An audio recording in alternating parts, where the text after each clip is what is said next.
Qui sont ces leaders chrétiens qui recherchent seulement Mammon? 2 Rois 5, versets 1 à 27. Naaman, chef de l'armée du roi de Syrie, jouissait de la faveur de son maître et d'une grande considération, car c'était par lui que l'Éternel avait délivré les Syriens. Mais cet homme fort et vaillant était lépreux. Or les Syriens étaient sortis par troupes, et ils avaient emmené captive une petite fille du pays d'Israël, qui était au service de la femme de Naaman, et elle dit à sa maîtresse, « Oh, si mon Seigneur était auprès du prophète qui est à Samarie, le prophète le guérirait de sa lèpre. » Naaman alla dire à son maître, « La jeune fille du pays d'Israël a parlé de telle et telle manière. » Et le roi de Syrie dit, « Va, rends-toi à Samarie, et j'enverrai une lettre au roi d'Israël. » Il partit, prenant avec lui 10 talents d'argent, 6 000 cycles d'or et 10 vêtements de rechange.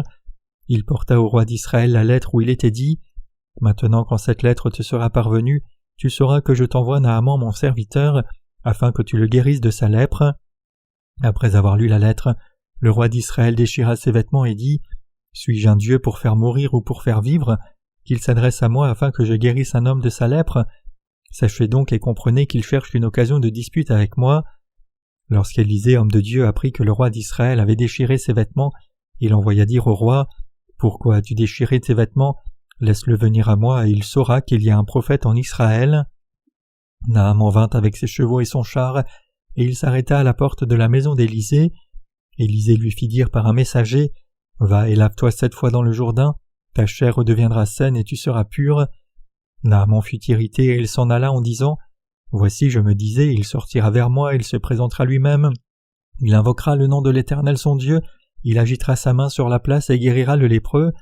Les fleuves de Damas, l'Abana et le Parpar ne valent-ils pas mieux que toutes les eaux d'Israël? Ne pourrais-je pas m'y laver et devenir pur? » Et il s'en retournait et partait avec fureur. Mais ses serviteurs s'approchèrent pour lui parler et ils dirent, « Mon père, si le prophète t'eût demandé quelque chose de difficile, ne l'aurais-tu pas fait? Combien plus dois-tu faire ce qu'il t'a dit? Lave-toi et tu seras pur. » Il descendit alors et se plongea 7 fois dans le Jourdain, selon la parole de l'homme de Dieu, et sa chair redevint comme la chair d'un jeune enfant et il fut pur. Naaman retourna vers l'homme de Dieu avec toute sa suite. Lorsqu'il fut arrivé, il se présenta devant lui et dit, « Voici, je reconnais qu'il n'y a point de Dieu sur toute la terre, si ce n'est en Israël, et maintenant accepte, je te prie, un présent de la part de ton serviteur. » Élisée répondit, « L'Éternel dont je suis le serviteur est vivant, je n'accepterai pas. » Naaman le pressa d'accepter, mais il refusa. Alors Naaman dit, « Puisque tu refuses, permets que l'on donne de la terre à ton serviteur, une charge de 2 mulets, car ton serviteur ne veut plus offrir à d'autres dieux ni holocauste ni sacrifice, il n'en offrira qu'à l'Éternel. Voici toutefois ce que je prie l'Éternel de pardonner à ton serviteur. Quand mon maître entre dans la maison de Rimon pour s'y prosterner et qu'il s'appuie sur ma main, je me prosterne aussi dans la maison de Rimon. Veuille l'Éternel pardonner à ton serviteur lorsque je me prosternerai dans la maison de Rimon. » Élisée lui dit, « Va en paix. » Lorsque Naaman eut quitté Élisée et qu'il fut à une certaine distance, Géasi, serviteur d'Élisée, homme de Dieu, se dit en lui-même, « Voici mon maître a ménagé Naaman ce Syrien en n'acceptant pas de sa main ce qu'il avait apporté. L'Éternel est vivant, je vais courir après lui et j'en obtiendrai quelque chose. » Et Géasi courut après Naaman. Naaman, le voyant courir après lui, descendit de son char pour aller à sa rencontre et dit, « Tout va-t-il bien ?» Il répondit, « Tout va bien. Mon maître m'envoie te dire, voici, il vient d'arriver chez moi 2 jeunes gens de la montagne d'Éphraïm, d'entre les fils des prophètes. Donne pour eux, je te prie, 1 talent d'argent et 2 vêtements de rechange. » Naaman dit, « Consens à prendre 2 talents. » Il le pressa et il serra 2 talents d'argent dans 2 sacs, donna 2 habits de rechange et les fit porter devant Géasi par 2 de ses serviteurs. Arrivé à la colline, Géasi les prit de leurs mains et les déposa dans la maison, et il renvoya ces gens qui partirent. Puis il alla se présenter à son maître. Élisée lui dit, « D'où viens-tu, Géasi ?» Il répondit, « Ton serviteur n'est allé ni d'un côté ni d'un autre. » Mais Élisée lui dit, « Mon esprit n'était pas absent lorsque cet homme a quitté son char pour venir à ta rencontre. Est-ce le temps de prendre de l'argent et de prendre des vêtements, puis des oliviers, des vignes, des brebis, des bœufs, des serviteurs et des servantes? La lèpre de Naaman s'attachera à toi et à ta postérité pour toujours. » Et Géasi sortit de la présence d'Élisée avec une lèpre comme la neige. Le passage des Écritures d'aujourd'hui vient de 2 Rois 5, versets 1 à 27. Sur la base de ce passage, je voudrais témoigner de la vérité au sujet de l'hérésie. Le passage de 2 Rois 5, versets 1 à 27 est la parole de vérité qui rapporte que tous les événements se sont produits durant le processus par lequel le général Naaman, un lépreux, a été guéri de sa maladie. La Bible dit « Naaman, chef de l'armée du roi de Syrie, jouissait de la faveur de son maître et d'une grande considération, car c'était par lui que l'Éternel avait délivré les Syriens, mais cet homme fort et vaillant était lépreux. » Le général Naaman était un héros le plus important qui avait sauvé sa nation d'une crise. Même s'il n'avait pas le titre nominal de roi, il était traité comme l'un d'eux. Naaman avait tout ce qu'il voulait, mais il était atteint de la lèpre. La lèpre était une des maladies incurables de ce temps, et donc le fait que Naaman ait été infecté de la lèpre signifiait sa mort imminente, Naaman faisant donc face au plus grand défi de sa vie. Spirituellement parlant, cette lèpre se réfère au péché de l'humanité. Comme la mort est inévitable pour un lépreux, quiconque a du péché doit subir la seconde mort, c'est-à-dire la punition éternelle de l'enfer. Ainsi le problème du péché est le plus grand problème pour tout le monde, alors que recevoir la rémission des péchés est la plus grande des bénédictions. Donc le tout premier problème que tout le monde doit résoudre, c'est le problème de ses péchés. Quiconque a résolu le problème de ses péchés est quelqu'un qui a vraiment réussi dans sa vie, et une telle vie, c'est la vie la plus réussie. Puisque le général Naaman était un lépreux, il pensait qu'il serait heureux seulement s'il pouvait guérir de cette maladie. Dans la Bible, la lèpre se réfère au péché de l'humanité, et il est dit que le salaire du péché c'est la mort. Il est écrit « Car le salaire du péché c'est la mort, mais le don de Dieu c'est la vie éternelle en Jésus-Christ notre Seigneur. » Romains 6, verset 23. Dieu montre clairement ici que le salaire du péché c'est la mort. C'est pourquoi, si quelqu'un résout le problème de ses péchés, il a résolu le problème de la mort.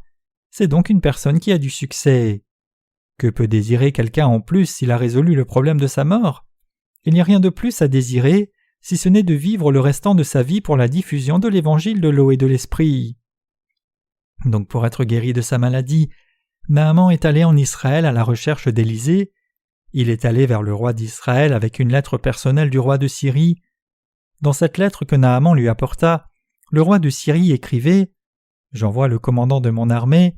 Il y a un homme appelé Élisée dans votre pays qui peut guérir la maladie de Naaman, donc je vous demande d'être personnellement responsable de sa guérison. » Ayant lu la lettre du roi de Syrie, le roi d'Israël déchira ses vêtements et dit « Suis-je Dieu?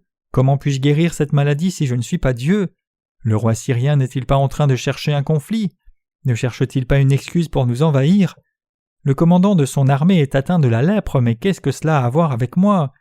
Si l'on me demandait une autre faveur, peut-être que j'aurais pu le faire, mais comment puis-je guérir la lèpre que tout le monde craint? » Le roi d'Israël était complètement désespéré devant la demande du roi syrien. C'est pour cela qu'il montra sa colère en déchirant ses vêtements devant sa cour. Donc le palais fut jeté dans l'agitation, puisque le roi était dans une grande colère. L'homme en question était le commandant de l'armée syrienne. Il ne fallait pas jouer avec lui. Si ce problème ne se résolvait pas correctement, la guerre pouvait éclater à nouveau. Personne ne pouvait résoudre ce problème à l'exception du Seigneur Dieu. Ni le roi d'Israël ni aucun leader des religions païennes ne pouvait résoudre ce problème. Mais Dieu a résolu ce problème par son serviteur Élisée. Ici encore, nous pouvons découvrir la puissance de Dieu qui a agi par l'évangile de l'eau et de l'esprit. Aujourd'hui, je voudrais rendre témoignage à la vraie foi et poser les questions suivantes. Qui sont les vrais serviteurs de Dieu dans le christianisme? Qui sont les croyants orthodoxes et qui sont les menteurs?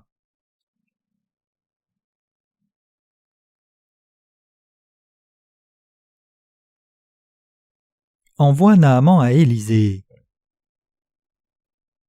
Il est écrit « Lorsqu'Élisée, homme de Dieu, apprit que le roi d'Israël avait déchiré ses vêtements, il envoya dire au roi « Pourquoi as-tu déchiré tes vêtements? Laisse-le venir à moi et il saura qu'il y a un prophète en Israël. » Comme l'arrivée de Naaman plongea la cour dans l'agitation et provoqua aussi le trouble parmi le peuple, Élisée dit au roi de lui envoyer Naaman disant « Il saura qu'il y a un prophète en Israël. » Élisée dit au roi d'Israël d'envoyer le général Naaman vers lui. En entendant ces paroles, le roi envoya le général Naaman à Élisée. Puisque Naaman était le commandant de l'armée, il devait conduire un char spectaculaire. Il devait être entouré de gardes en arrivant à la maison d'Élisée dans une cérémonie pompeuse. Mais Élisée envoya son serviteur vers Naaman en lui demandant de dire ceci : « lave-toi dans le Jourdain 7 fois, puis tu seras guéri. » Donc le serviteur d'Élisée alla vers Naaman et lui dit ce qu'on lui avait ordonné.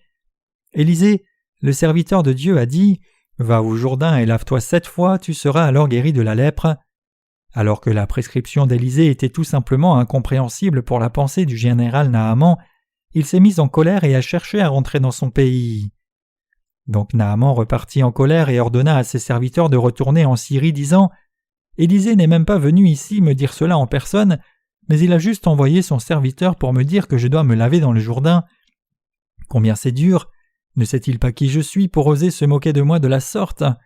Pense-t-il que j'ai fait tout ce chemin jusqu'ici parce qu'il n'y a pas de fleuve dans mon pays qui soit meilleur que le Jourdain? Repartons et rentrons en Syrie. Ces Israélites m'ont pris pour un insensé. » Alors l'un des serviteurs de Naaman lui dit « Mon père, si le prophète t'avait dit de faire quelque chose de plus difficile que cela, ne l'aurais-tu pas fait? Puisqu'il t'a dit que tu serais guéri si tu te lavais dans le Jourdain 7 fois, pourquoi ne pas essayer? Si tu n'es pas guéri, nous pourrons retourner en Syrie et faire tout ce qu'il faut pour punir les Israélites pour cette offense, même si c'est la guerre. Alors calme-toi s'il te plaît et allons au Jourdain, trempe-toi 7 fois et vois ce qui se passera. » Quand le général Naaman considéra cela, il vit que ce que son serviteur disait était assez raisonnable. Donc Naaman se détourna pensant en lui-même « J'ai fait tout ce chemin de la Syrie jusqu'en Israël, et tout le monde en Israël sait maintenant que je suis lépreux. Il n'y a plus d'endroit pour me retirer. Je dois être guéri ici. » La nouvelle s'était déjà répandue dans tout Israël que le général Naaman de Syrie était lépreux. Il devait être embarrassé par cela, puisqu'il était le commandant de l'armée syrienne, et que les Israélites savaient maintenant qu'il était lépreux. Avant cet événement, les gens d'Israël ne savaient pas que le général Naaman était lépreux. Seule sa femme, son roi et une poignée de ses proches connaissances savaient qu'il était lépreux, et il avait essayé de tout faire pour le cacher aux autres.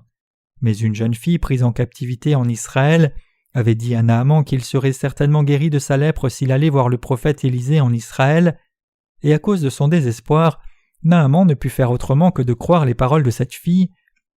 C'est la raison pour laquelle il était venu en Israël avec une lettre personnelle du roi de Syrie. Donc si Naaman retournait en Syrie sans être guéri, cela aurait été très embarrassant pour lui. Il décida donc d'essayer et de faire ce qu'Élisée lui avait dit puisqu'il était déjà en Israël. Il se rendit donc au Jourdain et trempa son corps 7 fois dans le fleuve. À ce moment-là, la chair du général Naaman fut restaurée et devint saine. La Bible dit « Il descendit alors et se plongea 7 fois dans le Jourdain selon la parole de l'homme de Dieu, et sa chair redevint comme la chair d'un jeune enfant, et il fut pur. » Le général Naaman fut guéri de la lèpre. Comme il était maintenant guéri de sa lèpre, tous les problèmes de sa vie furent résolus. La lèpre, c'est-à-dire le problème de la mort, avait été la plus grande question à résoudre dans la vie de Naaman, mais ce problème était maintenant résolu. L'implication spirituelle ici, c'est que Naaman était non seulement guéri de sa maladie physique, mais il a aussi reçu la rémission des péchés.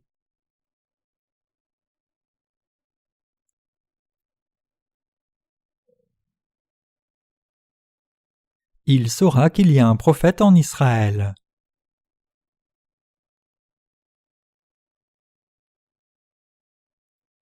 Dans quel fleuve d'Israël le général Naaman s'est-il plongé 7 fois pour être complètement guéri de sa lèpre? C'était le Jourdain. La Bible dit que lorsque Naaman s'est plongé dans le Jourdain 7 fois, sa chair fut restaurée et purifiée comme celle d'un jeune garçon. Ce que je voudrais vous montrer ici, c'est que lorsque les serviteurs de Dieu prêchent l'évangile de l'eau et de l'esprit, ils prêchent l'événement du Jourdain sans faute. Le Jourdain avait une signification importante dans l'Ancien Testament aussi. Quand le peuple d'Israël devait entrer dans le pays de Canaan, qui était le pays de la promesse qu'ils recherchaient, ils devaient traverser le Jourdain. Après leur exode d'Égypte, quand les Israélites devaient traverser le Jourdain, les sacrificateurs qui portaient l'arche de l'Alliance sont entrés dans le fleuve avant le peuple, et alors que le fleuve a cessé de couler et s'est mis à sec, les Israélites purent traverser le Jourdain en toute sécurité. Josué 3, versets 5 à 17. Cet événement prophétise la façon dont Jésus allait venir sur la terre pour résoudre le problème du péché pour la race humaine entière, en étant baptisé par Jean-Baptiste au Jourdain. En allant au Jourdain et recevant son baptême par Jean-Baptiste, Jésus-Christ porta tous les péchés de ce monde sur son corps. Il fut ensuite crucifié pour mourir et ressuscita d'entre les morts, donnant ainsi la véritable rémission des péchés à toutes les âmes qui croient en lui. Ainsi, le passage des Écritures d'aujourd'hui donne la réponse exacte aux questions suivantes. Où ceux qui croient en Jésus peuvent-ils être purifiés de leurs péchés? Et qui sont les serviteurs approuvés de Dieu? Dans le passage des Écritures d'aujourd'hui, un serviteur de Dieu nommé Élisée conduisit Naaman au Jourdain pour qu'il soit guéri. Cela implique que les vrais serviteurs de Dieu dans le christianisme de nos jours sont ceux qui prêchent l'évangile de l'eau et de l'esprit. Et les chrétiens reçoivent la rémission des péchés quand ils croient dans l'évangile de l'eau et de l'esprit, dont le point central tourne autour de l'événement du Jourdain. Quand Jésus-Christ fut baptisé par Jean-Baptiste au Jourdain, tous les péchés de l'humanité furent transférés sur lui sans exception. Jésus prit les péchés de l'humanité au Jourdain au travers de Jean-Baptiste, les porta tous à la croix, versa son sang jusqu'à la mort, ressuscita d'entre les morts et est ainsi devenu notre vrai Sauveur. Il a résolu le problème des péchés pour nous humains. En bref, le Seigneur nous a donné la rémission des péchés et la vie éternelle. Quand les menteurs spirituels prêchent l'Évangile, ils prêchent seulement l'événement de la croix. Par contre, les serviteurs de Dieu prêchent la foi dans le baptême que Jésus a reçu de Jean-Baptiste au Jourdain et le sang qu'il a versé à la croix, sans laisser aucun des deux éléments, et ils proclament que Jésus a sauvé tout le monde de tous les péchés par ces deux ministères. Les vrais serviteurs de Dieu sont ceux qui prêchent l'évangile de l'eau et de l'esprit à tous les pécheurs et résolvent ainsi le problème des péchés pour eux. Maintenant, il est clair que seuls les justes qui ont foi dans l'évangile de l'eau et de l'esprit sont qualifiés pour être les vrais serviteurs de Dieu. À leur différence, les menteurs essayent de résoudre le problème du péché des gens en prêchant seulement Jésus crucifié, oubliant le baptême qu'il a reçu de Jean-Baptiste au Jourdain. C'est pour cela que tant de gens sont incapables de résoudre le problème du péché de leur cœur.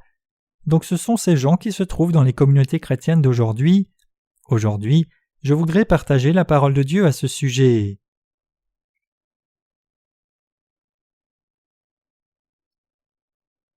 Même aujourd'hui, il y a tant d'hérétiques dans le christianisme. Qui sont exactement les hérétiques dans le christianisme d'aujourd'hui? Il est absolument indispensable que nous connaissions la bonne réponse à cette question selon ce qui est écrit dans la parole de Dieu, et nous devons aussi réaliser correctement quel genre de foi est orthodoxe. Ceux dans le christianisme aujourd'hui qui suivent les péchés de Jéroboam, même s'ils professent croire en Jésus, sont des hérétiques. Parmi les ministres chrétiens en ce temps présent, beaucoup exercent le ministère comme Jéroboam adorait les veaux d'or. Beaucoup des dits leaders dans le christianisme aujourd'hui, c'est-à-dire les anciens, les pasteurs et les théologiens, suivent en réalité la voie de Jéroboam. Ces gens ne savent pas qui sont les hérétiques dans les communautés chrétiennes. Cette vérité est énoncée dans 2 Rois chapitre 12 dans l'Ancien Testament, qui montre que les chrétiens qui suivent les péchés de Jéroboam ne sont pas des croyants orthodoxes mais des hérétiques. Réellement, les hérétiques ont pour origine ceux qui, en Israël, clamaient croire en Dieu Yahweh fidèlement. En d'autres termes, les hérétiques sont issus du judaïsme. Nous devons saisir qu'en ce temps du Nouveau Testament aussi, c'est du christianisme lui-même que les hérétiques ont émergé. Tout comme beaucoup de gens à l'époque de l'Ancien Testament ont été détruits en suivant les péchés de Jéroboam, la plupart des chrétiens aujourd'hui suivent aussi l'exemple des péchés de Jéroboam. Quels étaient les péchés de Jéroboam? Même si Dieu avait établi que seuls les descendants de Lévi pouvaient devenir sacrificateurs, Jéroboam fit des sacrificateurs de toutes les classes de personnes à la place des descendants de Lévi. Après cet événement, Jéroboam ne se détourna point de sa mauvaise voie. Il créa de nouveaux prêtres des hauts lieux pris parmi tout le peuple. Quiconque en avait le désir, il le consacrait prêtre des hauts lieux. 1 Roi 13, verset 33. Si des gens parmi le commun du peuple voulaient devenir sacrificateurs, alors Jéroboam les désignait par sa propre volonté. Qu'est-ce d'autre que de l'hérésie? Les Israélites ne voyaient aucune utilité de Dieu Yahweh ni de sa loi, ni des sacrificateurs établis par lui, ou du système sacrificiel de justice et de grâce qui leur avait permis d'être purifiés de leurs péchés. Dans l'Ancien Testament, il y a une loi du salut que Dieu avait établie pour permettre aux gens d'être purifiés du péché, c'est-à-dire le système sacrificiel. Et ce système sacrificiel prévoyait que pour que quelqu'un soit remis de ses péchés par Dieu, il offre une foi juste sans faute. Dieu dit que pour qu'un homme soit purifié de ses péchés, il doit y avoir un animal à sacrifier qui prenne ses péchés et meure à sa place. Et il devait y avoir un sacrificateur pour offrir le sacrifice pour lui. Si quelqu'un commettait le péché en enfreignant un des commandements de Dieu, il devait amener un animal sans défaut au tabernacle, transférer son péché dessus en posant ses mains sur la tête de cet animal à sacrifier, tuer l'animal, verser son sang et donner ce sang au sacrificateur. Le sacrificateur prenait alors ce sang, en mettait sur une partie de l'autel des holocaustes, versait le reste à terre, coupait la chair en morceaux, les plaçait sur l'autel des holocaustes et les offrait en les brûlant. C'est ainsi qu'un pécheur pouvait recevoir la rémission des péchés. C'était la vérité qui résolvait le problème du péché et de la mort de l'humanité. Ainsi, Dieu avait établi la loi du salut qui permettait aux gens d'être purifiés du péché, mais le roi Jéroboam a corrompu ce système sacrificiel établi par Dieu en désignant des gens ordinaires comme sacrificateurs. De son propre chef, il a fini par invalider et abaisser la loi du salut établie par Dieu, le plan du salut fait par Dieu. Dans les communautés chrétiennes d'aujourd'hui aussi, presque n'importe qui est mis dans la prêtrise. Ils ordonnent au ministère quelqu'un qui ne connaît ni la loi de Dieu ni sa parole, et qui ne connaît pas non plus ni ne croit dans l'évangile de l'eau et de l'esprit.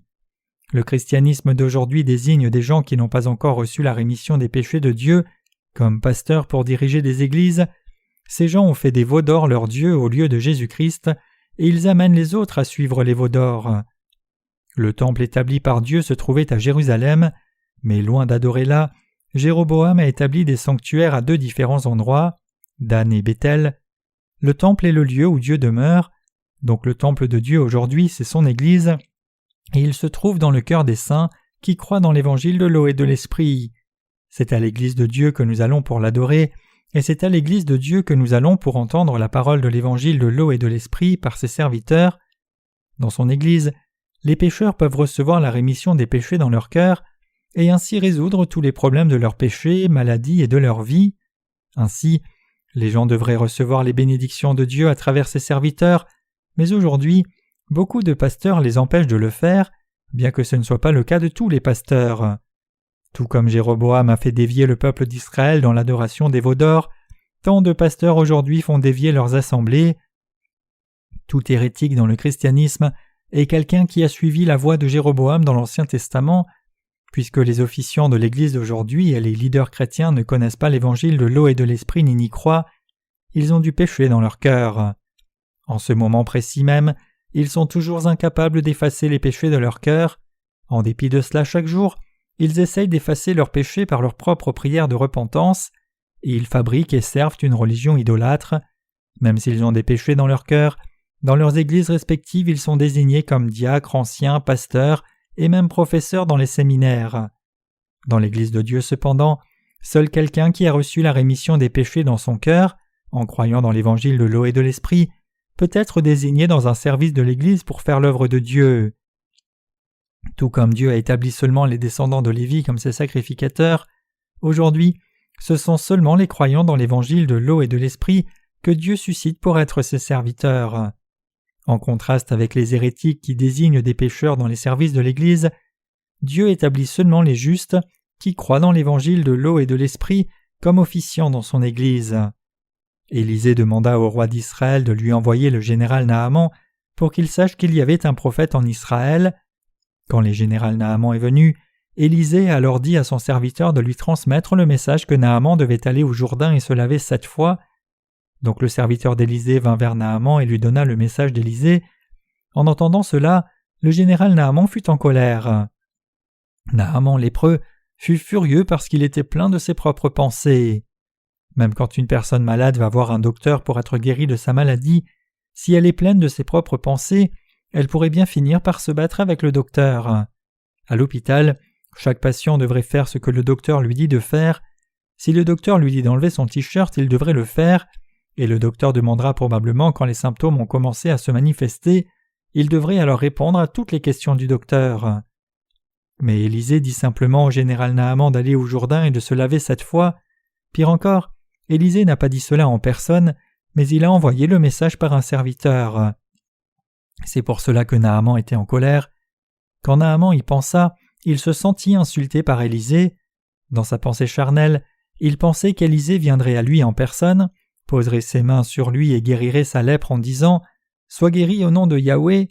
Donc le général Naaman exprima sa pensée en disant Voici, je me disais, il sortira vers moi, il se présentera lui-même, il invoquera le nom de l'Éternel son Dieu, il agitera sa main sur la place et guérira le lépreux. 2 Rois 5, verset 11. Naaman s'attendait à ce que le serviteur de Dieu vienne au moins vers lui et le guérisse en posant ses mains sur lui et en disant toutes sortes de formules. Ainsi, même aujourd'hui, les chrétiens qui ne sont pas nés de nouveau mènent une vie de foi superstitieuse. Ces croyances superstitieuses sont toutes le résultat du fait d'avoir suivi leurs pensées charnelles au lieu de la parole de Dieu. Cependant, la Bible dit « Ceux en effet qui vivent selon la chair s'affectionnent aux choses de la chair, tandis que ceux qui vivent selon l'esprit s'affectionnent aux choses de l'esprit, et l'affection de la chair c'est la mort, tandis que l'affection de l'esprit c'est la vie et la paix, car l'affection de la chair est inimitié contre Dieu, parce qu'elle ne se soumet pas à la loi de Dieu et qu'elle ne le peut même pas. Or ceux qui vivent selon la chair ne sauraient plaire à Dieu. » Romains 8, versets 5 à 8. Si vous ne reniez pas vos pensées charnelles, alors vous ne pourrez jamais croire en l'évangile de l'eau et de l'esprit ni le suivre, mais vous finirez par tomber dans des croyances superstitieuses. Donc parmi les chrétiens d'aujourd'hui, beaucoup de gens pensent selon la chair. Si je fais des prières de repentance à Dieu, il effacera mes péchés. Il y en a aussi d'autres qui pensent que s'ils montent sur une montagne et prient Dieu en jeûnant, Dieu aura compassion d'eux et effacera leurs péchés. Ceux qui offrent des prières de repentance en jeûnant le font parce qu'ils pensent que s'ils subissent la faim physique et font des prières de repentance, grâce à cela Dieu montrera de la miséricorde pour eux et effacera leurs péchés. Mais ces croyances et ces prières de repentance sont superstitieuses. Les péchés de l'humanité sont effacés seulement en croyant dans l'évangile de l'eau et de l'esprit que le Seigneur nous a donné. Beaucoup de chrétiens pensent aussi que s'ils vont vers des personnes douées spirituellement et leur demandent de prier pour eux en leur posant les mains dessus, leurs péchés seront effacés et résolus. Donc ils veulent trouver quelqu'un qui a l'air doué spirituellement pour qu'il prie pour eux en leur imposant les mains. Cela n'est pas différent des pratiques superstitieuses du passé. Tout comme nos ancêtres essayaient d'éloigner le mauvais sort ou de guérir des maladies en invitant un chaman à faire des rituels païens et dire des formules, les chrétiens d'aujourd'hui essayent aussi de recevoir la rémission des péchés ou d'obtenir la guérison en faisant que les pasteurs dits doués spirituellement, anciens ou diacres, prient pour eux en leur imposant les mains. C'est ainsi que les chrétiens d'aujourd'hui sont trompés par ces menteurs trompeurs. Les hérétiques dans les communautés chrétiennes sont ceux qui ne connaissent pas l'évangile de l'eau et de l'esprit et prêchent seulement le sang de la croix au lieu de l'évangile de l'eau et de l'esprit. Ces gens sont hérétiques, enseignant les autres dans l'erreur que leurs péchés seraient effacés par des prières de repentance. Les hérétiques sont révélés aux autres par le manque de fruits de leur foi égoïste. Comment le fruit des hérétiques chrétiens d'aujourd'hui est-il révélé ? Le fruit de leur foi se voit par leur recherche des richesses matérielles. Donc Jésus lui-même dit la chose suivante au sujet des faux prophètes. « Prenez garde aux faux prophètes. Vous les connaîtrez à leurs fruits. Un bon arbre peut-il porter de mauvais fruits ? » Il y a effectivement beaucoup de leaders chrétiens comme Géasi devant Dieu. Regardons à 2 Rois 5, versets 15 à 16 ici. Naaman retourna vers l'homme de Dieu avec toute sa suite. Lorsqu'il fut arrivé, il se présenta devant lui et dit « Voici, je reconnais qu'il n'y a point de Dieu sur toute la terre si ce n'est en Israël. Et maintenant accepte, je te prie, un présent de la part de ton serviteur. » Élisée répondit « L'Éternel dont je suis le serviteur est vivant, je n'accepterai pas. » Naaman le pressa d'accepter, mais il refusa. Naaman avait été guéri de la lèpre en obéissant à l'instruction d'Élisée. Donc dans sa joie débordante et une profonde gratitude à Dieu et son serviteur qui l'avait guéri, Naaman demanda à Élisée d'accepter le cadeau qu'il avait apporté. Étant donné que la chair de Naaman était devenue comme la chair d'un jeune garçon, il ne pouvait pas être plus heureux. Après avoir été guéri de la lèpre au Jourdain et ayant suivi les instructions du serviteur de Dieu, Naaman fit sa confession de foi comme suit. « Maintenant je sais qu'il n'y a point de Dieu sur toute la terre, à l'exception de celui qui est en Israël. » Naaman était complètement guéri en ayant obéi au serviteur de Dieu. Il réalisa donc que le Dieu d'Israël était le vrai Dieu. Il savait maintenant qu'il n'y avait pas d'autre Dieu sur toute la terre que le Dieu Yahweh d'Israël, et il reconnaissait que ce Dieu était le vrai Dieu et que tous les autres dieux étaient faux. Il était maintenant capable d'un discernement juste. Se réjouissant à ce point, Naaman demanda à Élisée d'accepter son cadeau, mais Élisée déclina son offre en disant « L'Éternel dont je suis le serviteur est vivant, je n'accepterai pas. » Nous découvrons ici le verset du passage des Écritures d'aujourd'hui qui montre clairement qui sont les vrais serviteurs de Dieu et qui sont les menteurs. Les serviteurs de Dieu cherchent seulement sa gloire et non pas Mammon. Par contre, les menteurs cherchent Mammon à chaque occasion, tout en invoquant le nom de Dieu. Comme Naaman était maintenant guéri de sa lèpre, il voulait offrir un cadeau précieux par sa gratitude profonde à Dieu, mais Élisée déclina son offre. Donc Naaman demanda à Élisée de le laisser prendre au moins un peu de terre d'Israël. Il demanda cela parce qu'il voulait amener de la terre en Syrie pour bâtir un autel et adorer Dieu Yahweh. Naaman demanda aussi qu'Élisée le comprenne, car une fois qu'il retournerait en Syrie, il lui serait inévitable de s'incliner devant les idoles qu'adorait le roi de Syrie quand il accompagnerait le roi dans le sanctuaire. Donc il chercha la permission d'Élisée pour cela. Quand le roi de Syrie offrait des sacrifices à son idole, le roi s'inclinait devant ses dieux en s'appuyant sur le bras de Naaman, et à ce moment-là, Naaman devait aussi s'incliner. Bien que Naaman croyait maintenant que seul le Dieu Yahweh d'Israël était le vrai Dieu, quand il retournerait en Syrie, il lui serait inévitable de s'incliner devant un Dieu païen contre sa volonté. Naaman demanda à Élisée de comprendre cela. Regardez le cœur de cet homme, le commandement de l'armée de Syrie, retournant chez lui après avoir été guéri de la lèpre. Il voulait prendre de la terre d'Israël. La ligne de sa foi était clairement tracée maintenant.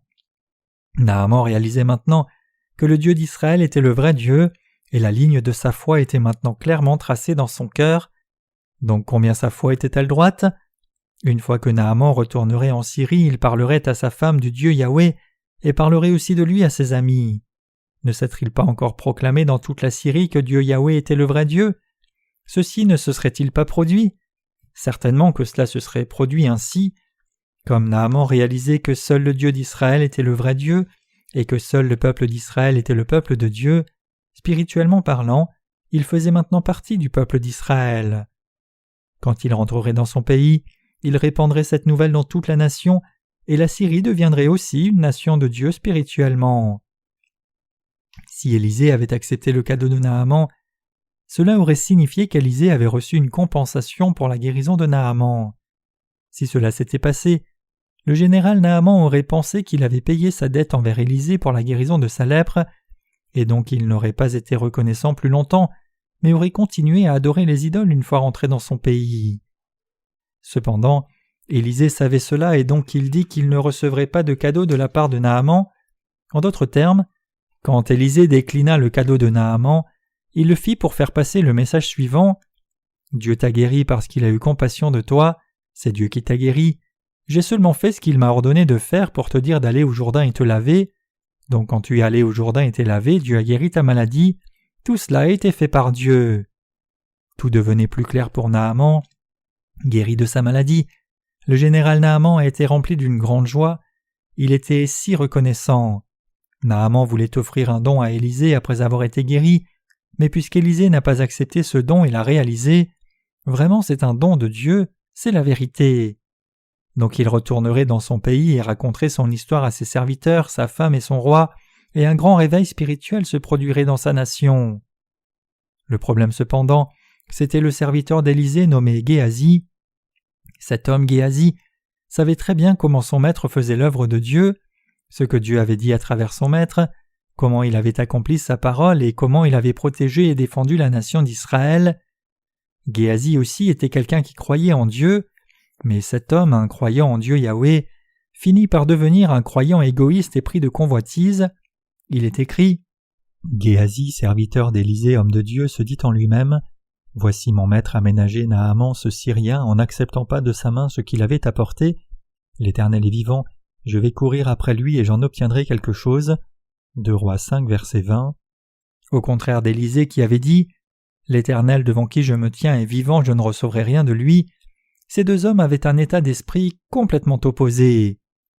C'est parce que des gens comme Géasi travaillent comme hommes d'église dans le christianisme d'aujourd'hui que tant d'hérétiques émergent et fleurissent. Les hérétiques ne viennent pas de l'extérieur du christianisme, ils sortent de chrétiens qui professent croire en Jésus, particulièrement des gens d'église qui sont dans le ministère au sein des communautés chrétiennes. Géasi a couru après Naaman et lui a dit: « Mon maître m'a envoyé te demander telle et telle chose. Je suis là parce que quelques jeunes étudiants sont venus d'une autre région et mon maître est un enseignant et ils ont besoin d'un peu d'argent pour s'habiller et leurs dépenses. » Avec cette excuse, Géasi a essayé d'obtenir un gain matériel de la part de Naaman. Il a demandé à Naaman un talent d'argent et 2 habits de rechange, disant que les étudiants d'Élysée n'avaient rien à manger. Cet homme n'avait pas honte. Quand le général Naaman a entendu ce que Géasi disait, il s'est mis à penser « Je le savais, Élysée convoite aussi les richesses car lui aussi n'est qu'un homme. Il a décliné mon offre par politesse il y a un moment, mais maintenant il montre son vrai visage. » Il donna alors à Géasi un don généreux en disant « Demandes-tu juste un talent d'argent ? Bien, je vais te donner 2 talents, et je te donnerai aussi 2 tenues. » Et avant même que Naaman ne rentre dans son pays, sa foi innocente était déjà souillée. Si Naaman n'avait pas rencontré Géasi et était rentré chez lui, il y aurait eu un grand réveil spirituel en Syrie. L'évangile de l'eau et de l'esprit aurait alors fleuri là, mais Géasi a fait obstruction à cela et a complètement ruiné la grâce du véritable salut. Ainsi, les hérétiques dans le christianisme aujourd'hui cherchent les gains matériels plus que Dieu. Il y a beaucoup de gens dans les communautés chrétiennes aujourd'hui qui sont comme Géasi. Ils demandent de l'argent à l'assemblée, enseignant que les péchés sont expiés s'ils croient seulement dans le sang de Jésus à la croix, et font des prières de repentance, en prêchant que cette foi est la véritable foi. Quand on demande aux chrétiens d'aujourd'hui « Avez-vous des péchés dans votre cœur ou non ?», certains disent qu'ils n'ont pas de péché, mais même s'ils clament être sans péché de leurs lèvres, puisqu'ils ne connaissent pas l'évangile de l'eau et de l'esprit, ils ont en réalité des péchés dans leur cœur. Néanmoins, ils essayent toujours de tromper les gens, clamant une fois de plus « Essayez de croire vraiment dans le sang de la croix. Vos péchés disparaîtront alors. Les péchés de vos cœurs ne sont pas expiés parce que vous ne croyez pas fidèlement dans le sang de la croix. » Ces gens disent aussi « Vous ne croyez pas vraiment dans le sang de la croix. Alors à partir de maintenant, écoutez les paroles que nous prêchons et croyez fidèlement dans le sang de la croix seul. Vous deviendrez alors une personne sans péché. » Cependant, à moins que quelqu'un ne croie dans l'évangile de l'eau et de l'esprit de tout son cœur, il ne peut pas recevoir la rémission des péchés. Il y a un groupe de gens appelés évangéliques dans le christianisme du temps présent. Ils savent qu'il est juste que les croyants n'aient pas de péché. Ils savent que si quelqu'un croit en Jésus, il devrait être sans péché. Cependant, ils ne savent pas exactement comment leurs péchés ont été transférés sur Jésus, et donc ils enseignent arbitrairement. Par le sang qu'il a versé à la croix, Jésus a effacé tous les péchés de l'humanité, des péchés passés au présent et futurs aussi. Si vous croyez dans le sang de la croix de tout votre cœur, alors vos péchés disparaîtront de vos cœurs. Donc tous les chrétiens évangéliques disent aussi qu'ils n'ont pas de péché. Comme les évangéliques enseignent de la sorte, disant que l'on est sans péché et juste si l'on croit en Jésus correctement, les chrétiens qui ont été oppressés par le péché sont heureux d'entendre qu'ils n'ont pas de péché, et ils finissent par être trompés par les mensonges de ces gens. Ce phénomène est le même qui se produit quand certains chrétiens voient quelqu'un d'autre être guéri de la même maladie qu'eux, et par conséquent, ils s'hypnotisent eux-mêmes dans la foi erronée qu'ils seront aussi guéris s'ils ont la même foi que cette personne. Comme la réponse est que l'on devient sans péché si l'on croit en Jésus correctement, quand les gens s'hypnotisent eux-mêmes dans la croyance qu'ils n'ont pas de péché, ils se sentent ensuite comme s'ils n'avaient effectivement pas de péché, même si en fait leurs pensées et péchés sont toujours intacts dans leur cœur. Il y a beaucoup de ces gens parmi les chrétiens d'aujourd'hui qui croient seulement dans le sang de Jésus à la croix. Ce genre de foi en elle-même est une foi hérétique, et en dépit de cela, les hérétiques encouragent leurs adeptes en disant « N'êtes-vous pas heureux de ne plus avoir de péché ? Ne vous sentez-vous pas comme si vous voliez dans le ciel ? Pourquoi ne donnez-vous pas votre témoignage de salut ?» Comme leurs adeptes disent que leurs cœurs sont comblés, ils veulent leur extorquer de l'argent en les mettant en compétition les uns avec les autres pour être approuvés des autres par des témoignages encore plus touchants. Alors les gens naïfs ne réalisent même pas leur plan et témoignent comme suit. « J'ai cru en Jésus depuis 20 ans mais j'avais des péchés dans mon cœur. Mais maintenant que je crois au sang de Jésus à la croix, je suis sans péché et mon cœur est si heureux et comblé. À partir de maintenant, je veux vivre pour servir Dieu et l'évangile de la croix. » Les hérétiques les exploitent alors pour leur argent comme suit. « N'es-tu pas si heureux ? Ce que tu as reçu n'est-il pas si merveilleux ? Oui, c'est merveilleux, je veux continuer de servir l'Évangile. » Bon, nous avons prévu de construire un bâtiment d'église, et tu devrais participer à cette œuvre en faisant des contributions financières. Prendre part à cette œuvre avec tes possessions matérielles est aussi une bonne chose. Les hérétiques amènent l'assemblée à leur donner leurs possessions matérielles en jouant sur leur ego.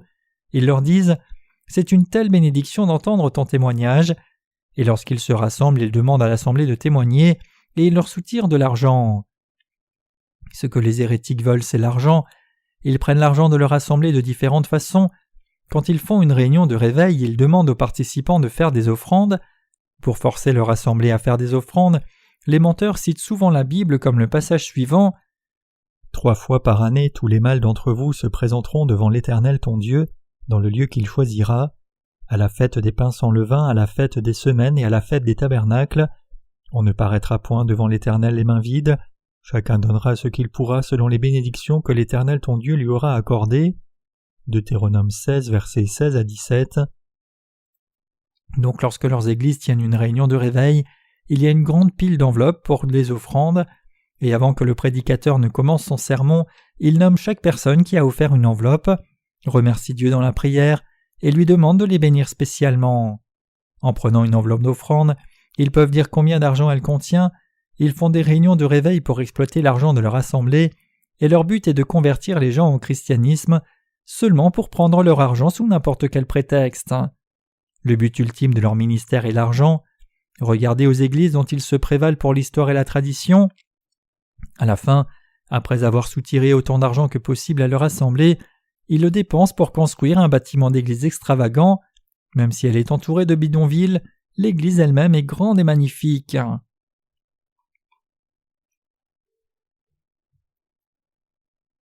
Si les hérétiques peuvent construire un grand bâtiment d'église durant la vie du ministère, ils pensent que c'est un grand succès. Nous connaissons un arbre à ses fruits. Le fruit des hérétiques, c'est la recherche de mammon. Ils extorquent de l'argent même aux membres pauvres, indépendamment des moyens à mettre en œuvre. Pour prendre de l'argent à leur assemblée, ils font des compétitions de témoignages. Ils font cela en disant la chose suivante: « Quelqu'un a donné tant de contributions, cette sœur a donné l'argent qu'elle mettait de côté pour son mariage, n'est-ce pas merveilleux? Je suis reconnaissant, je suis si inspiré devant Dieu. » Un certain frère a donné beaucoup d'argent dès qu'il est venu dans notre église, a entendu la parole de l'Évangile et a cru en Jésus. Un autre frère a donné 5 000 $ même si son salaire est faible. Ce qu'ils disent la plupart du temps, c'est ceci: un tel a donné tant d'offrandes et un tel sert davantage que tel autre. Ils disent à l'assemblée: ce frère n'a reçu la rémission des péchés que récemment, mais il a offert tant d'argent. Comme il a fait une grande contribution dès le départ, il continue de donner généreusement jusqu'à maintenant. Plus encore, il a donné tout ce qu'il possédait, et comme si ce n'était pas assez, il a même fait un prêt à la banque pour donner l'argent à l'Église. Ces gens ne sont autres que des hérétiques. C'est une fraude spirituelle que de ne demander que des offrandes lors des cultes. Se référant à Naaman, Élisée a dit au roi d'Israël: « Il saura qu'il y a un prophète en Israël. » Même quand nous faisons une réunion de réveil, nous devons prêcher l'évangile de l'eau et de l'esprit.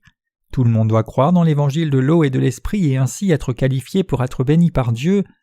Si quelqu'un croit dans l'évangile de l'eau et de l'esprit, alors il reçoit les bénédictions de Dieu.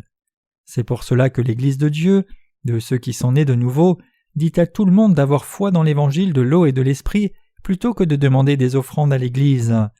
Vos offrandes suffiraient à subvenir aux besoins de la vie de nos ministres, mais les saints de notre Église doivent aussi vivre, et donc comment l'Église pourrait-elle leur prendre des contributions financières? Pour que les saints couvrent les besoins de leur vie, ils ont tous besoin d'une maison. Si l'Église leur demandait de vendre leur maison, où vivraient-ils? Vous devez être en mesure de couvrir les besoins de votre vie avant de servir l'Évangile du Seigneur. Cependant, si vous êtes pris dans les modèles des hérétiques, alors vous tomberez dans la pauvreté car ils enseignent « Vendez vos maisons et donnez cela à l'Église ».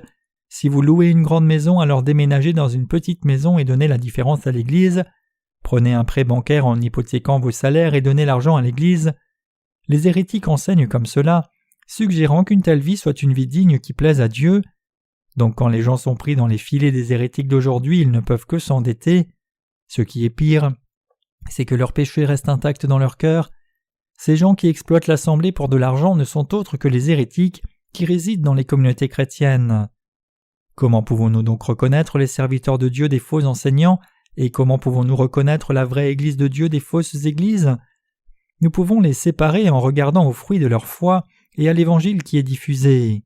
Au final, les hérétiques ne demandent que des contributions matérielles. Si vous leur donnez des contributions matérielles, vous serez traités avec toutes sortes d'honneurs, mais si vous ne pouvez pas leur donner tellement de contributions, alors loin d'être honorés, vous serez dédaignés. Qu'en est-il de l'Église de Dieu alors ? Dédaigne-t-elle quelqu'un juste parce qu'il ne donne pas de contribution financière ? Non, bien sûr que non. Cela revient à frapper quelqu'un qui est à terre. Pour servir Dieu avec vos possessions matérielles, vous devez avoir au moins quelques possessions pour démarrer. Comment pouvez-vous servir Dieu seulement des lèvres ? Ce que nous devons réaliser, c'est que les gens dans le christianisme d'aujourd'hui qui convoitent seulement les richesses, la célébrité et les désirs de la chair ne sont autres que les véritables hérétiques. Dans le passage des Écritures d'aujourd'hui, Géasi, le serviteur d'Élisée, a suivi Naaman, a pris de l'argent et des habits et l'a fait en secret. Mais Élisée, le serviteur de Dieu, savait tout cela, mais il lui a quand même demandé où il était. Géasi mentit alors en disant « Ton serviteur n'est allé nulle part ». Cependant, Élisée savait exactement ce que Géasi avait fait comme il lui a dit. « Mon esprit n'était pas absent lorsque cet homme a quitté son char pour venir à ta rencontre. Est-ce le temps de prendre de l'argent et de prendre des vêtements, puis des oliviers, des vignes, des brebis, des bœufs, des serviteurs et des servantes » 2 Rois 5, verset 26. Dieu avait parlé au cœur d'Élisée au sujet de ce qui s'était passé. Élisée, le serviteur de Dieu, déclara alors à son serviteur Géasi « Tu as abandonné l'œuvre de Dieu et recherché Mammon, donc tu seras puni par la lèpre. Tu es devenu un hérétique et tu seras maudit pour l'éternité. » Et cela s'est produit exactement comme Élisée l'avait dit. Même pour ceux qui ont reçu la rémission des péchés en croyant dans l'évangile de l'eau et de l'esprit, s'ils recherchent seulement Mammon comme Géasi, alors ils deviendront aussi des hérétiques. L'hérésie est quelque chose qui émerge dans le christianisme lui-même. Élisée a déclaré « La lèpre de Naaman s'attachera à toi et ta descendance pour toujours ». Et la Bible dit que Géasi est sorti de la présence d'Élisée et devenu lépreux, devenant blanc comme la neige. Aujourd'hui aussi, il y a de ces hérétiques dans les communautés chrétiennes. Cela signifie que leur cœur est lépreux. Si quelqu'un a du péché dans son cœur et qu'il œuvre quand même comme pasteur, évangéliste ou diacre dans son église et sa dénomination, alors il est lui-même un hérétique. Peu importe combien ces gens se qualifient eux-mêmes de chrétiens orthodoxes, ils sont des hérétiques du point de vue de Dieu. Tous ceux qui prêchent la parole et ont des responsabilités dans l'église tout en ayant du péché dans leur cœur sont aussi des hérétiques. Les hérétiques recherchent seulement le gain matériel. C'est parce que Géasi a recherché seulement les richesses qu'il est devenu un hérétique. Tous ses descendants sont devenus lépreux. Ils ont tous souffert de la lèpre génération après génération. Si vous alliez dans une colonie de lépreux spirituels, vous verriez qu'elle est remplie des descendants de Géasi. Tout le monde dans la famille, du grand-père au père et au fils, est lépreux. Personne ne sait quand cette malédiction de la lèpre s'arrêtera. Les hérétiques doivent maintenant se détourner de leur foi erronée et croire dans l'évangile de l'eau et de l'esprit. Eux aussi doivent maintenant croire dans l'évangile de l'eau et de l'esprit. Spirituellement parlant, ceux qui ont du péché dans leur cœur tout en professant croire en Jésus comme leur sauveur sont des hérétiques. Beaucoup de chrétiens croient en Jésus comme leur sauveur de façon vague, mais maintenant, ils doivent croire concrètement que Jésus a pris sur lui les péchés de l'humanité en étant baptisé par Jean-Baptiste au Jourdain, est mort à la croix, est ressuscité d'entre les morts et ainsi devenu notre vrai sauveur. Parmi les chrétiens aujourd'hui, ceux qui ne croient pas dans l'évangile de l'eau et de l'esprit sont des hérétiques. Ces gens ne peuvent pas faire autrement que de rechercher Mammon, et leur cœur ne peut faire autrement que d'avoir des péchés.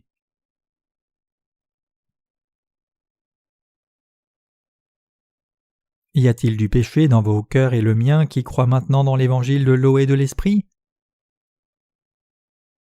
Non, il n'y a pas de péché dans nos cœurs. Donc les croyants dans l'évangile de l'eau et de l'esprit sont des chrétiens normaux devant Dieu. Par contre, parmi ceux qui fréquentent les églises de ce monde, beaucoup de gens sont devenus des hérétiques. Même s'il y a tant de chrétiens dans le monde entier et tant de gens professant croire en Jésus, les églises et les dénominations sont pleines d'hérétiques. La plupart du christianisme est marqué par des hérétiques. Bien que ces chrétiens clament que leur rassemblement soit orthodoxe, ils sont en réalité hérétiques, mais ce n'est pas de leur propre volonté qu'ils sont devenus hérétiques. Puisqu'ils ont été enseignés dans l'erreur, par des menteurs, ils ont fini par devenir des hérétiques. Quand vous parlez avec les 10 leaders chrétiens parmi les évangéliques, vous verrez qu'ils sont ignorants de l'évangile de l'eau et de l'esprit. Mais en dépit de cela, tant d'entre eux prêchent encore l'évangile du sang de la croix seul et croient dans cet évangile erroné.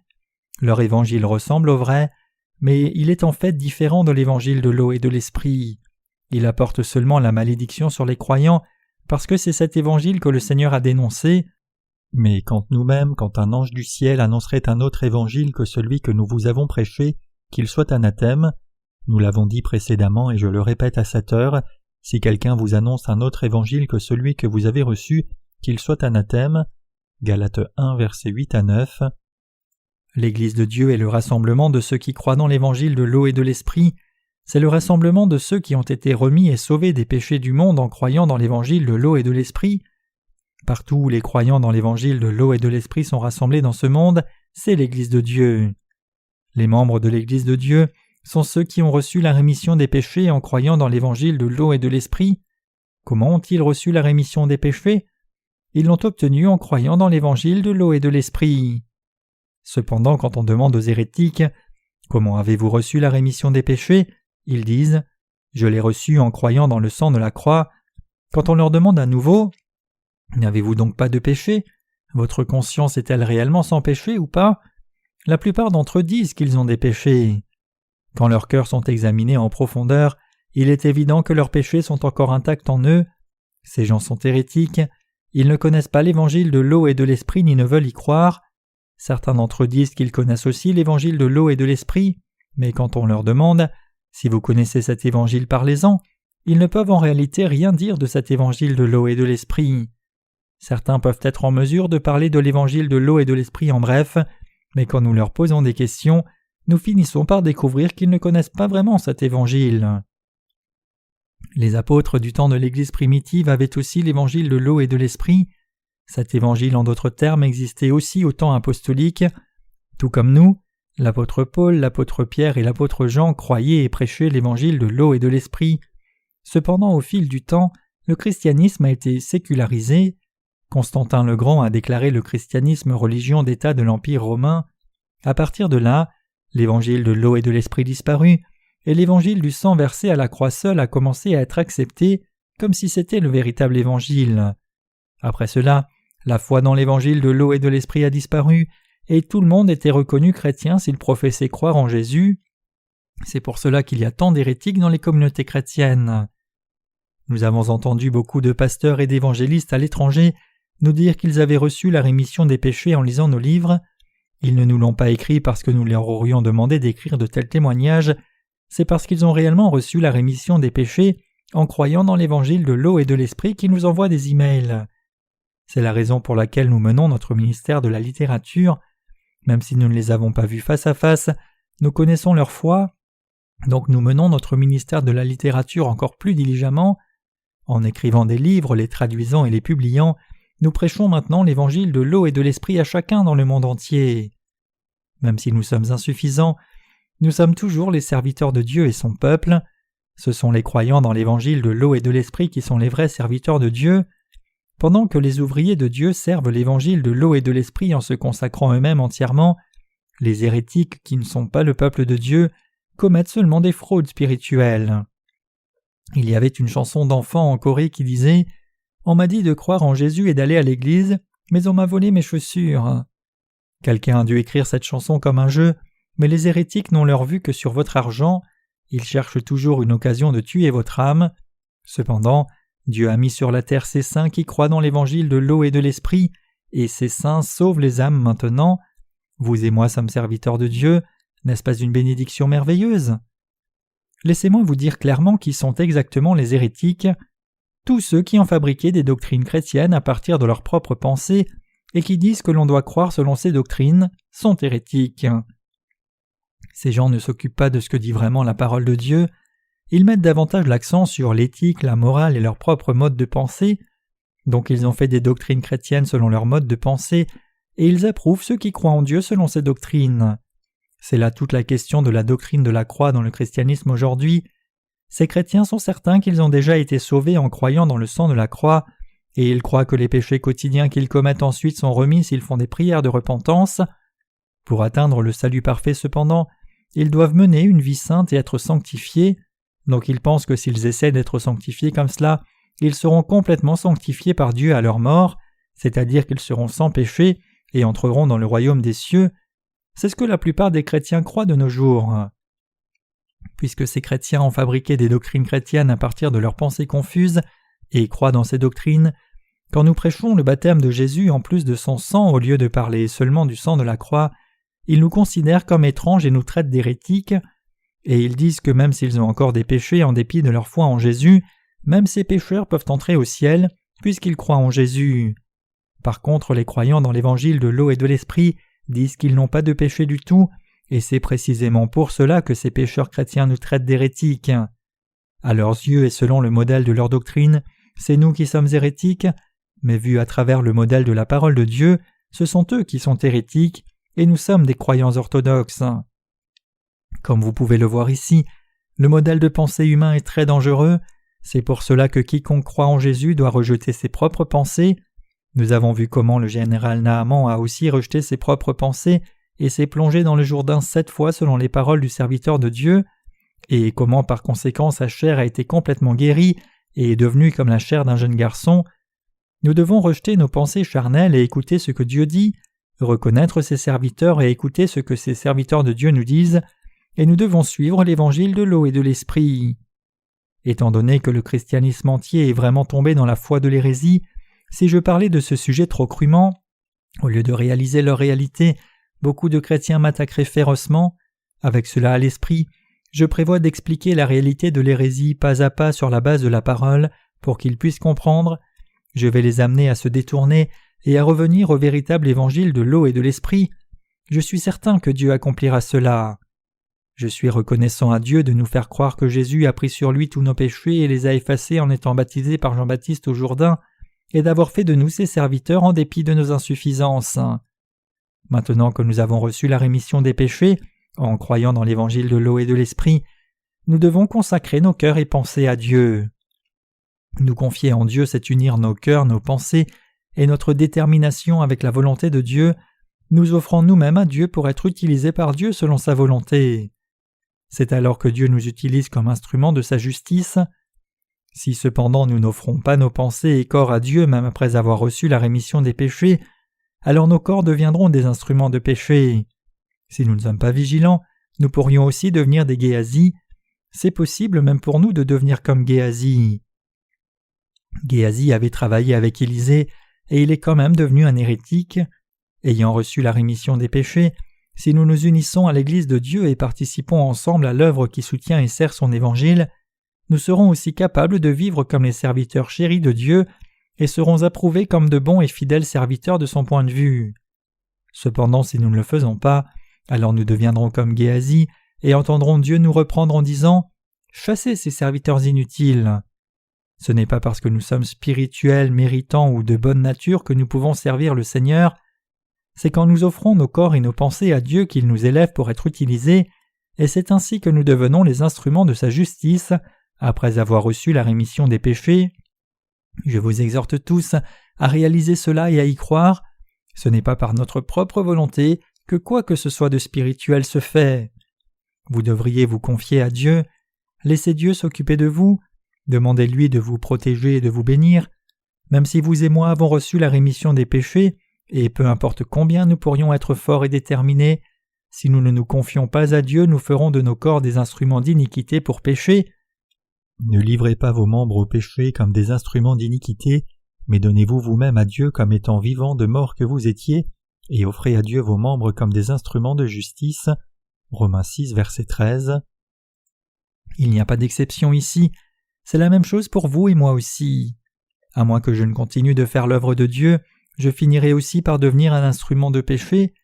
Quand cette réunion de réveil sera finie, je vais rentrer chez moi et travailler sur mon nouveau livre. Quand j'aurai fini ce travail, j'irai au centre de formation des disciples d'Injé pour y travailler, et lorsque nous referons une réunion de réveil, je serai là pour prêcher. Ainsi je travaille sans cesse. Pourquoi ? C'est parce que si je ne faisais pas cela, je deviendrais un instrument de péché. C'est pour cela que j'insiste tellement sur ce point avec vous.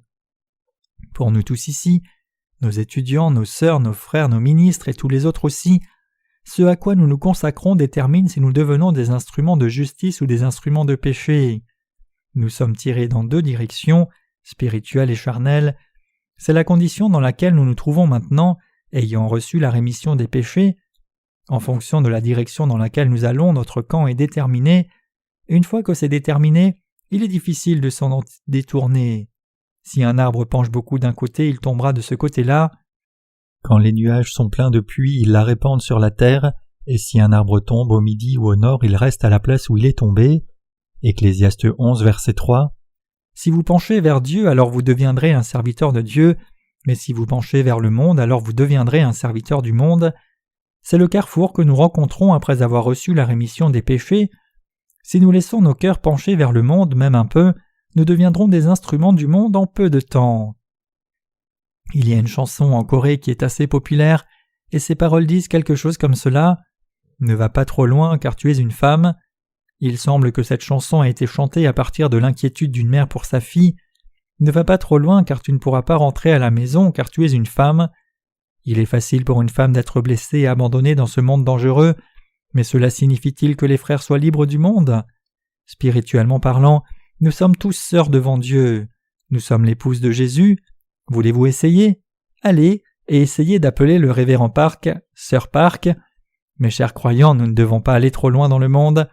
En faisant l'œuvre de Dieu, certains d'entre nous peuvent être tentés et s'éloigner pour un peu de temps, mais nous devons tous revenir à l'Église de Dieu aussi vite que possible. Pourquoi? Parce que spirituellement parlant, nous sommes tous des femmes, nous sommes faibles et nous sommes facilement blessés, et si quelque chose va mal, nous nous trouvons incapables de défendre notre foi et devenons les serviteurs de nos ennemis. C'est pour cela qu'il y a des réunions à l'Église de Dieu, des cultes et des réunions de réveil. Nous devrions nous rassembler aussi souvent que possible pour former notre propre culture de juste et y trouver notre joie. Je dois partir et rentrer chez moi demain, mon cœur est déjà attristé. Cependant, même si nous nous séparons, la parole de Dieu que nous avons partagée reste dans nos cœurs. Une fois de retour chez nous, nous allons de nouveau nous occuper des tâches qui nous incombent. Alors que nous faisons l'œuvre de Dieu constamment, cela peut être dur pour nous et nous pouvons être épuisés parfois. Donc alors que nous devons tous travailler diligemment, n'oublions pas de prendre une pause de temps en temps. Les hérétiques insistent sur leur assemblée pour qu'elle leur donne seulement des possessions matérielles. C'est parce que pour ceux qui ne croient pas dans l'évangile de l'eau et de l'esprit, c'est précisément le fruit de leur foi. Par contre, tout ce que je veux demander à chacun d'entre vous, c'est de faire l'œuvre de Dieu. Vous pouvez être un laïc, mais si c'est possible, je vous demande de participer à cette œuvre du service du Seigneur ensemble. Puisqu'il n'y a pas assez d'ouvriers, les adolescents et même les enfants dans l'école du dimanche doivent devenir des ouvriers. S'il y avait assez d'ouvriers, les adultes auraient tout fait, mais il n'y a pas assez de travailleurs, et c'est pour cela que je vous demande de travailler aussi pour le Seigneur. J'espère et prie que vous serez tous fidèles à l'œuvre du Seigneur jusqu'à la mort.